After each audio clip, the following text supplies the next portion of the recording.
بسم اللہ الحمدللہ والصلاة والسلام علی رسول اللہ۔ آؤ قرآن و نماز سمجھیں آسان طریقے سے 3 منٹ سیریز میں سبق نمبر 43 سورۃ الکافرون آیات 4، 5 اور 6۔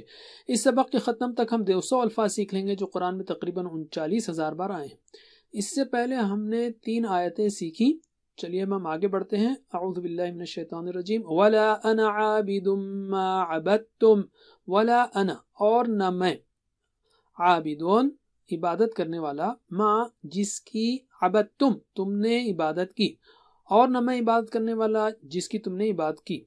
اس سے پہلے ہم نے پڑھا لا اعبد ما تعبدون، اور اب ولا انا عابد ما عبدتم۔ یہ دونوں آیتیں ایک جیسی نہیں ہیں۔ اس میں یہ پیغام ہے کہ میں عبادت نہیں کرتا تمہارے موجودہ معبودوں کی، ما تعبدون، اور نہ میں عبادت کروں گا مستقبل میں تمہارے پچھلے معبودوں کی، ما عبدتم۔ دوسرا نقطہ یہ کہ میں تمہارے معبودوں کی نہ اب عبادت کرتا ہوں لا اعبد، اور نہ مستقبل میں کروں گا ولا انا عابد۔ عقیدے کے معاملے میں کوئی مصالحت نہیں ہے۔ یہ اس لیے نہیں کہ ہم سرکش و متکبر ہیں، بلکہ ہم کو حق کی پیروی کرنی چاہیے اور ہمیں اللہ کے غضب سے ڈرنا چاہیے۔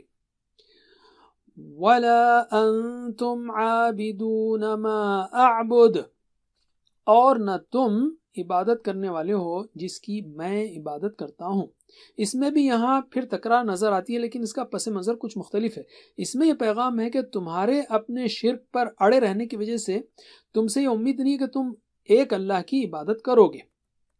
لَكُمْ دِينُكُمْ وَلِيَ دِينِ، تمہارے لیے تمہارا دین اور میرے لیے میرا دین۔ اس کا ہرگز مطلب یہ نہیں کہ تمام مذاہب برابر اور یکساں ہیں، نہ ہی اس سے مراد ہے کہ ہم کو اسلام کے پیغام کی تبلیغ چھوڑ دینا چاہیے۔ کیا نبی کریم صلی اللہ علیہ وسلم نے اس آیت کے نزول کے بعد اسلام کی دعوت دینا چھوڑ دی؟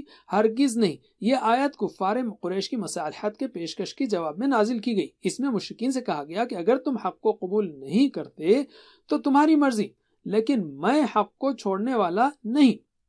قریش کے کافرین نبی کریم صلی اللہ علیہ وسلم کے پاس ایک ٹیم کی شکل میں آئے۔ ہمیں بھی اسلام کو منظم طریقے سے پھیلانے میں ایک دوسرے کی مدد کرنی چاہیے اور لوگوں تک بہترین طریقے سے بات کو پہنچانا چاہیے تاکہ لوگ دوزخ کی آگ سے بچ جائیں اور ان کو دنیا و آخرت کی برکتیں ملیں۔ بس اتنا ہی۔ جزاکم اللہ خیر، والسلام علیکم ورحمۃ اللہ وبرکاتہ۔ Please visit understandquran.com for our courses on Read Al-Quran, Learn Tajweed and Understand Al-Quran, and for one-to-one learning. Jazakumullah khair. Wassalamu alaikum.